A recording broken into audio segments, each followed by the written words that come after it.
Je voudrais vous parler d'une scène très brève et pourtant décisive. Une scène qui traverse les siècles parce qu'elle touche à ce que nous vivons tous. La honte publique, la violence du jugement, la tentation de la foule. Et cette question que notre époque repose chaque jour, parfois sans le savoir, qui a le droit de condamner? Ce n'est pas une parabole au sens strict, c'est un épisode de l'Évangile selon saint Jean.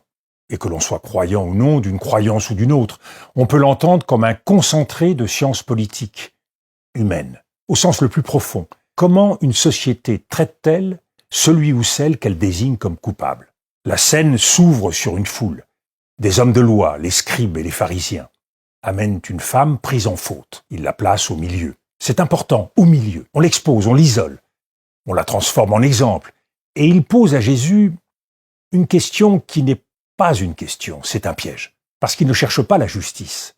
Ils cherchent une prise. Ils veulent une réponse qui permette de frapper la femme, ou de frapper Jésus. Et c'est là que le récit devient saisissant. Jésus ne répond pas tout de suite. Il se baisse. Il écrit sur le sol, dans la poussière. Le texte ne dit pas ce qu'il écrit. Il y a un silence, un temps mort, un ralentissement. Alors, première leçon pour ce début d'année 2026. Il faut refuser l'immédiateté du verdict social. Dans un monde où tout s'emballe, un extrait, une vidéo, une indignation, un tribunal en commentaire, la première liberté, c'est parfois de ne pas réagir comme on nous y pousse, de reprendre le temps, de rendre au réel sa complexité, de désarmer la machine. Mais les pharisiens insistent, ils veulent la sentence. Alors Jésus se redresse et prononce cette phrase qui, depuis 2000 ans, nous met à nu.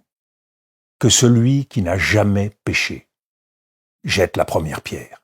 Et ici, tout bascule. Parce que Jésus ne nie pas le mal. Il ne dit pas « ce n'est rien ». Il change la question. Il déplace le centre de gravité. On ne parle plus seulement de la faute de cette femme. On parle du droit de juger. On parle de la conscience. On parle de l'hypocrisie. Et alors, deuxième leçon. La vraie justice commence par la vérité sur soi, sur soi-même. La foule, elle veut un bouc émissaire, une purification par la pierre. Jésus renvoie chacun à sa propre responsabilité. Et alors, détail magnifique, bouleversant, ils s'en vont un à un, en commençant par les plus âgés. Ce un à un, c'est une victoire du visage sur la foule.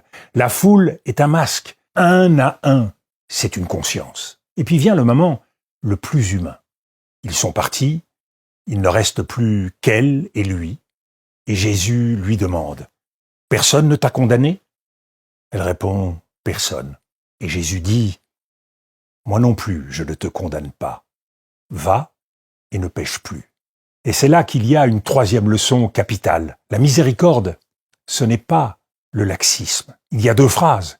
Et elles vont ensemble. La première phrase, « Je ne te condamne pas ». Il retire la pierre, il retire la destruction, il retire l'écrasement. Et puis, deuxième phrase, « Ne pêche plus ». Il rend la personne à sa liberté, à sa responsabilité, à son avenir. Ce n'est pas une indulgence vague, c'est une seconde chance exigeante. Tu n'es pas ton acte, mais ton acte a un poids, et tu peux changer. Quatrième leçon, peut-être plus politique encore, la scène dit quelque chose sur le pouvoir. Remarquez un détail décisif. Les pharisiens n'amènent que la femme. On ne parle que d'elle. Elle est seule au milieu, exposée, montrée du doigt. Mais dans une affaire d'adultère, il y a forcément deux personnes. Alors où est l'homme? Où est l'autre? Le texte ne le dit pas. Et ce silence est parlant. Il révèle une logique très ancienne et hélas, toujours très actuelle. La faute n'est pas toujours jugé de la même manière selon les personnes. On choisit parfois un coupable commode, celui qu'on peut exhiber sans risque, celui qui porte la honte pour les autres. Autrement dit, la justice peut se transformer en mise en scène, et la mise en scène en violence. On juge parfois avec deux poids et deux mesures. Et ce que Jésus brise précisément, c'est cette mécanique-là, le procès qui humilie au lieu de chercher la vérité. Cinquième leçon, le geste de Jésus casse la mécanique du lynchage. Il ne répond pas par une contre-violence. Il n'humilie pas les accusateurs pour faire triompher les humiliés. Il introduit une chose rarissime, la possibilité de sortir du conflit par le haut. Non pas en niant la justice, mais en la rendant habitable, vivable par chacun d'entre nous. Et voilà pourquoi ce texte nous rejoint aujourd'hui avec tant de force, parce que nous vivons à l'époque des pierres rapides, des pierres de mots, des pierres d'image, des pierres de réputation. On expose quelqu'un au milieu d'un fil d'actualité. On exige une position immédiate. On veut une condamnation propre, nette, satisfaisante, définitive. Et ce récit nous dit « Attention, la justice sans conscience devient violence, et la vérité sans miséricorde devient écrasement. » Si je devais résumer ce que ce texte, qui est en quelque sorte un bien commun de l'humanité, nous lègue pour 2026, ce seraient ces quelques leçons. Ne nous laissons pas enrôler par la foule. La foule est toujours pressée de juger. Refusons l'immédiateté du verdict. Le silence peut être un acte de résistance. Ne confondons pas la justice et l'humiliation. La justice relève. L'humiliation, elle écrase. Ne nions pas la faute, mais ne réduisons jamais une personne à sa faute. Apprenons l'exigence sans jeter la pierre